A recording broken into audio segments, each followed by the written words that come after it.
Things have been rather stressful lately at my job. I work for a suicide hotline, so you might assume that things are always stressful, and you'd be correct. But now, it's more than just the calls. Our company itself is having some serious issues as well. Beyond that, though, last week, I had a call that no one could have prepared for. At least, that's what I tell myself. I'm not going to get too descriptive. I don't want to go through it all again. But it started as a somewhat typical call and resulted in the caller killing his wife and twin daughters before rushing out the door with his gun in his hand and the phone with me in the other to commit suicide via police. I was given the rest of the night off, and then HR called me and told me they'd set me up with a spa weekend to relax. It took place on Wednesday, and they told me not to come in the rest of the week. For my weekend, they set me up in a new spa that had opened up in town, Soul Spa and Retreat. I was to check in Friday and stay there through Sunday afternoon. After looking them up online to confirm my reservation, I saw that the spa was open to customers for appointments for their various services and also included some rooms for people who would be staying to enjoy multiple treatments just to relax. They had an on-site cafe, the Cornucopia Cafe, as well as the Luna Cocktail Lounge. I almost didn't make to the connections, but they also own Stag Springs, the company that just started providing our company's water cooler and water bottles in the vending machine. I recognized the name listed in some of the treatments offered in the spa as such as the soaks. I knew they also provided bottled waters, but didn't realize that they had such a wide variety of products like mineral waters specifically for soaking in. Apparently, all of the companies are subsidiaries of Elysium Incorporated, a fitting name for a company providing relaxation and refreshment services, I guess. I packed comfy clothes and a couple of nicer outfits in case I decided to go to the Luna and left my cats some extra food and water for the weekend. The building was set so that separate entrances were available for the spa, the cafe, and the lounge on one side for people just coming in for a single visit, and around to the side was the entrance to the retreat section, which held the rooms as well as its own entrances to those services. When I checked in, I was given a brochure of the services available to me through the package that my employers had covered, and the desk clerk offered to explain any of the spa treatments I might not be familiar with before telling me how to locate my room. The design of the retreat section was vaguely Egyptian, but not tackily so. Sand-colored walls and a few statues here and there made up the majority of the decorations. It was very minimalistic overall. My room was comfort itself, though. A huge, soft bed, a long sofa set before a television that offered some channels of music or sound simply for relaxation, along with soothing pictures.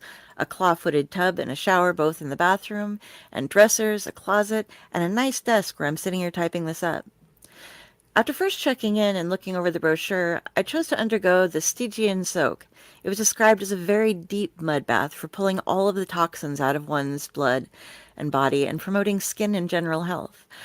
I wouldn't say I believe much in crystals and herbs and the like, but as long as I'm staying here for free, it can't hurt to try out some of these things that I hadn't tried before, particularly those that would normally be out of my price range. There was a very fluffy robe in the closet that I was told to wear for my first treatment, and someone came to my room to lead me down to the spa. The Stygian soak was so dark as to nearly be black and very warm. After I settled in, the attendant smeared some mud over the majority of my face and neck as well, and then covered my eyes with apple slices. I had assumed there would be cucumbers involved, but I wasn't going to argue. I don't know anything about this stuff. She offered to bring me in something to drink if I would like, water, juice, or a smoothie, as at this point putting alcohol in my body would just be adding a toxin while they were trying to remove them from my body. When she mentioned the pomegranate smoothie, I went for it. That stuff is expensive. I might as well enjoy all of the freebies. The mud bath definitely surprised me. It was relaxing. The tension just seemed to melt out of my muscles and joints. And whatever the process of toxin removal is, I will say that my entire body felt stronger and less heavy, less stressed than usual. Whatever the apples were supposed to do, I guess they did. My eyes no longer had that terrible itchiness that comes from staring at screens all day in and out, and the dark circles I had developed from my nightmares had vanished as well.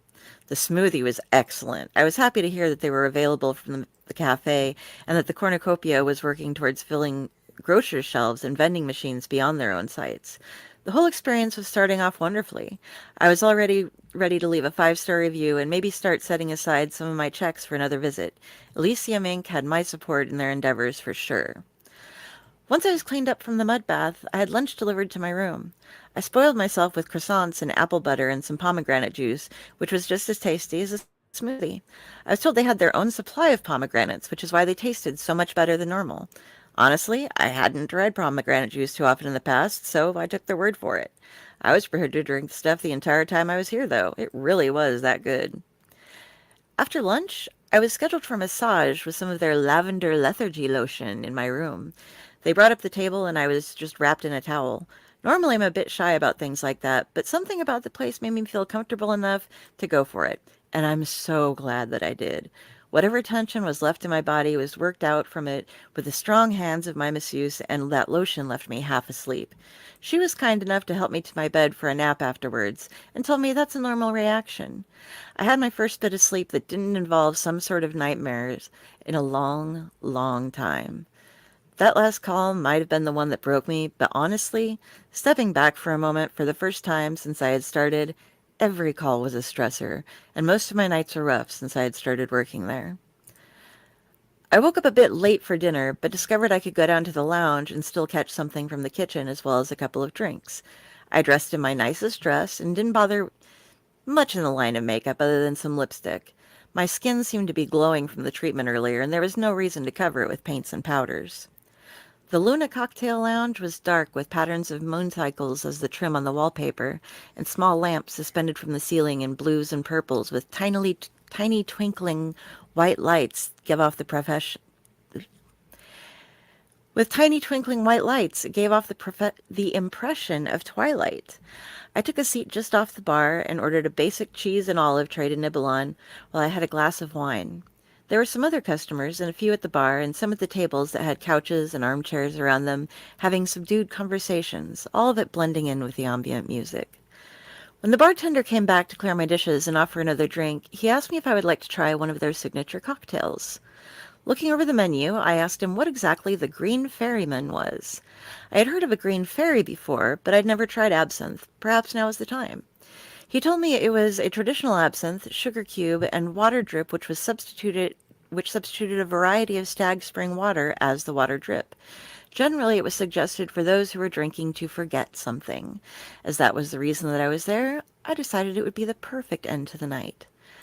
I had two, I believe, or was it three, Green Ferrymen before I realized that they were quite potent, and I decided to call it a night. I needed to use the bathroom before wandering back to my room, so I headed off in the direction that they were in. At least I thought so. I hadn't actually used them, but I had seen a few people leave and go down that hallway and assumed that was where they were going. You know what assumption does, but I learned again well, very interesting way. Walking down the hallway, I heard some noises coming from further down. There seemed to be panting, mewling, cursing, and the occasional bitten-off shout. I began to wonder if there wasn't something even more relaxing where those sounds were coming from, if you know what I mean. Feeling rather naughty, but also quite inebriated and curious, I followed the hallway to a door, and then down a flight of steps. I was thinking that either some couple had wandered off to a storeroom, or perhaps I had discovered a secret sex dungeon and wondered why the doors weren't locked, or at least monitored, when I was able to identify the door from behind which the noises were coming. It was warmer here. I thought perhaps the water heaters were close by, and I was sweating a bit. I quietly opened the door to peek inside, and that's when I discovered how completely wrong I was. Heat washed over me from the crack in the door I'd opened, and within that room it had to be well over 100 degrees. The room was carved stone somehow, unlike the wooden walls of the hallway, and strapped tightly to a stone near the far back corner was a man with a rag wrapped stick in his mouth. He was completely naked, and his body was emaciated, ribs sliding sharply under his skin as his body writhed against the stone every time a drip of water landed on his feet from the icicle above him. Blood stained his skin from where the rock had sliced it, and bruises seemed to color more of his skin than not. His feet were frozen to the ground, with rough juts of ice climbing up his ankles and thickening over his feet. There was a bowl set aside on a table near the rock. Both appeared to be stone. He looked at me the second I cracked the door and began gesturing his head towards the bowl and looking nearly relieved. That the man was being tortured was obvious, and definitely not in the way I initially thought. Either way, there was no way I was setting foot in that room. The heat was too much, and I had no desire to go anywhere near whatever that ice was. Perhaps this was where the other people had gone to hold the bowl over him for a while. But I wasn't about to put myself in that position.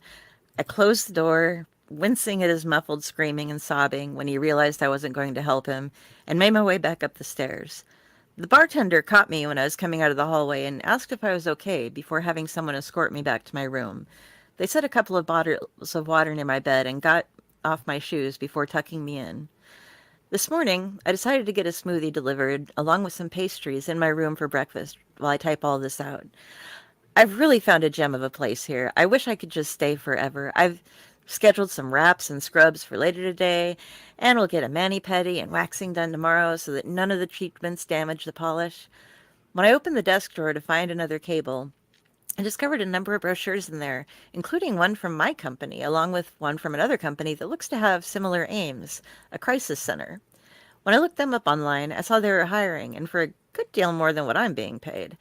I love my company. They provided this weekend of bliss for me, but they were also the reason that I needed to have something like this to begin with. At least the other place, I might be able to afford it on my own. You're probably wondering about the guy in the basement. Could it have been the drinks? It might have been, but I highly doubt it. Well, let me forget all about why I was here to begin with. Other than the general inebriation, there was no other effect, not even a hangover, and it was far too real to all my senses. I can still recall the smell of his filthy body and sweat. I can see perfectly his bloodshot eyes flickering over everything in the room, and the way his mouth was raw against that stick and the cloth shoved in it. I remember the deadening of his skin, of his legs, or the coldness against the ice. I hadn't really thought about it all last night, but that had to be why the skin there looked so bad. He really must have been in there for a while. I wondered how often they fed him. I have no idea how that ice was staying attached to the ceiling with how hot it was in there, nor how it reformed when it landed on him. But I'm not a scientist. I probably should be more concerned, but this place is really wonderful. I've seen the miracles that they can do with whatever it is they have in the waters here. I was broken and am being healed. He must have a reason for being the way he is. If they think he needs to be broken, I'm sure they know what they're doing. I'm not going to let it ruin the rest of my stay either. On a final note, if you get a chance to try a product from Elysium, I suggest you treat yourself well and do it.